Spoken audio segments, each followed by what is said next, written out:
connaît sa destinée. Jérémie chapitre 33, verset 3. Il est écrit, invoque-moi et je te répondrai. Je t'annoncerai de grandes choses, des choses cachées que tu ne connais pas. Regardez, il dit, invoque-moi. Invoquer Dieu, c'est prier. Il dit quoi? Il va te répondre. Tout ce qu'on va dire, Dieu va te répondre. Tout ce qu'on va dire, toujours Dieu va te répondre. Tous les jours de ta vie, Dieu est prêt à te répondre. Toute fois que tu l'invoques. Alléluia. Amen. Il dit, je t'annoncerai de grandes choses, les choses cachées que tu ne connais pas. Plus tu pries, plus tu disposes ton esprit à recevoir de Dieu. Invoque-moi. Je te répondrai, je te montrerai de grandes choses. Des choses cachées que tu ne connais pas. En réalité, ta destinée n'est pas forcément connue. Et tu vas le connaître et le découvrir si tu rentres dans la prière. Et c'est parce que nous prions qu'on peut dire tel fait comme ça, tel fait comme ça. Donc, il faut prier.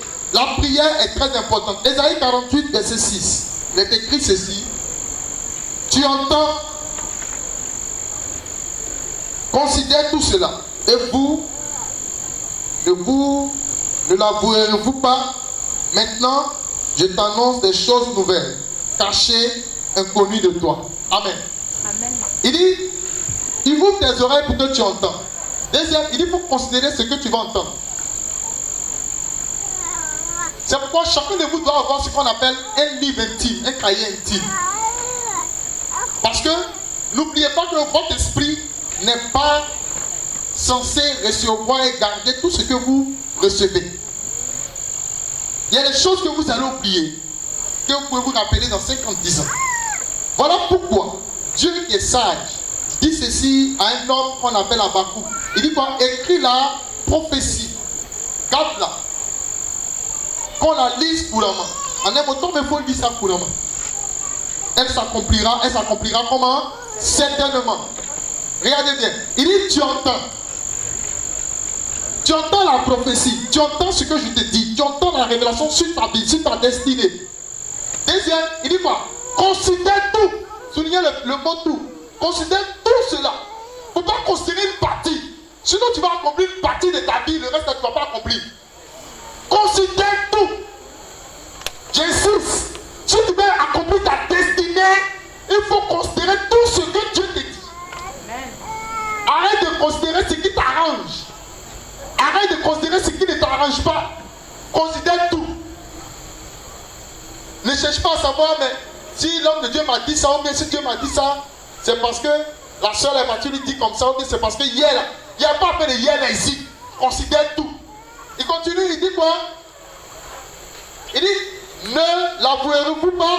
C'est-à-dire, est-ce que je vais pas te révéler ça? Est-ce que je vais pas te faire connaître ça? Donc Dieu veut te faire connaître tout. Deuxième, il dit maintenant, je t'annonce des choses nouvelles, virgule cachées, virgule inconnues de toi.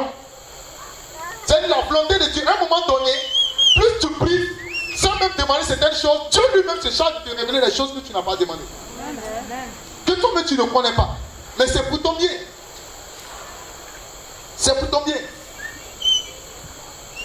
À un moment donné, Jésus est obligé de révéler aux disciples ce qu'il allait devenir. Comment il allait mourir, comment les choses allaient se passer, comment il allait ressusciter. Marie qui n'a pas demandé ça. C'était pour leur bien. Est-ce que tu comprends? Dieu, il sait toutes choses. Il veut même te révéler qu'est-ce qui va arriver en janvier où nous allons. Qu'est-ce qui va arriver en 2020 où nous partons. Qu'est-ce qui va arriver en 2025? Et il y a des personnes comme ça ici à qui Dieu veut parler comme des amis. Mais malheureusement, ils refusent de prier. Pendant que tu seras en train de prier, que tout ce qui est caché te soit révélé au nom de Jésus. Plus tu es désobéissant, plus tu éteins certaines grâces que Dieu a mis sur ton chemin pour t'accompagner dans ta destinée. Parce qu'à chaque destinée, il y a une grâce, il y a une bénédiction, il y a une onction, il y a même des personnes, des hommes qu'on appelle les hommes de destinée. Et toutes ces choses arriveront par la prière. Même l'onction pour accompagner ta destinée. Donc, plus tu es un homme de prière, plus il y a une onction qui t'accompagne pour ta destinée. Et c'est important parce qu'aujourd'hui, pour tous ceux qui sont africains, nos parents ont tellement adoré, tellement disaient les pas sur les descendances. C'est que les gens sont entourés, ce sont des pâques qu'ils font pour 2 jours. C'est sur la descendance. Ils vont même consacrer les enfants de leurs enfants. D'autres même sur tout le village. Il dit ceux qui vont sortir du village, jamais qui ne partent en Europe. Alors que toi, Dieu veut faire de toi un homme interplanétaire. Si tu ne pries pas, ça ne va jamais avoir lieu. Ça ne va jamais avoir lieu. Parce qu'il y a une réclamation divine qui est là, derrière toi. Donc, je suis en train de vous dire des choses réelles.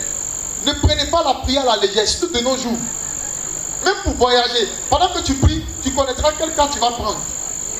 Et quand tu reçois, il ne faut pas hésiter. Il dit considère tout. Quand tu entends va à tel gars, tu es parti, tu es parti. Même si tu es arrivé là-bas que le cas t'a, il faut rester. Il sait pourquoi. Je le répète, il sait pourquoi. Nous seuls il sait pourquoi.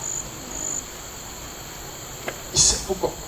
Et il faut avoir soif, hein. Il faut avoir soif de réussir. Il faut avoir soif d'aller loin. Plus tu as soif, plus tu te donneras le travail pour y arriver. Tu te donneras au travail. Plus tu as soif, plus tu vas creuser. Parce que ceux qui ont soif creusent le puits pour trouver de l'eau. Est-ce que tu m'entends? Voilà. Donc creuser, c'est prier, c'est aller en profondeur de Dieu. Chercher à savoir. Et plus tu pries, plus tu deviens ami de Dieu. Et quand tu deviens ami de Dieu, rien ne manque à ceux qui sont amis de Dieu. Donc tu rentres dans une abondance qui ne dit pas son nom. La prière est au centre de tous ceux qui ont réussi dans leur destinée. Quand tu vas commencer à prier, l'une des choses que tu vas commencer à ressentir, ton corps va commencer à chauffer. Quand ton corps va commencer à chauffer, ce n'est pas une maladie. Ce n'est pas palu. Est-ce que tu m'entends? Et quand ton corps va commencer à chauffer, au niveau de ta tête, va commencer à chauffer. Parce que tous les obstacles, les filets que l'ennemi a envoyés vont commencer à être consumés. Plus tu vas prier, plus toi-même ton corps, tu vas commencer à ne plus sentir ton corps physique. Amen. Plus tu vas prier, tu vas commencer à constater que même le bas de tes pieds va commencer à chauffer. Ce n'est pas coco. Ce n'est pas hémorroïde. C'est une transformation que tu ne peux pas expliquer. Il y a beaucoup de choses que tu ne pourras pas maîtriser maintenant. Parce que tu n'es pas à ce niveau. Mais au fur et à mesure que tu cherches quelqu'un pour t'expliquer, il va t'expliquer. Ce soir, pendant que tu seras en train de prier, un chemin nouveau va se passer au devant de toi. Amen. Et ta vie va rentrer dans ce que tu dois devenir au nom de Jésus de Nazareth. Donne-moi un amen qui te ressent. Donne-moi un amen qui te ressent. Donne-moi un amen qui te ressent.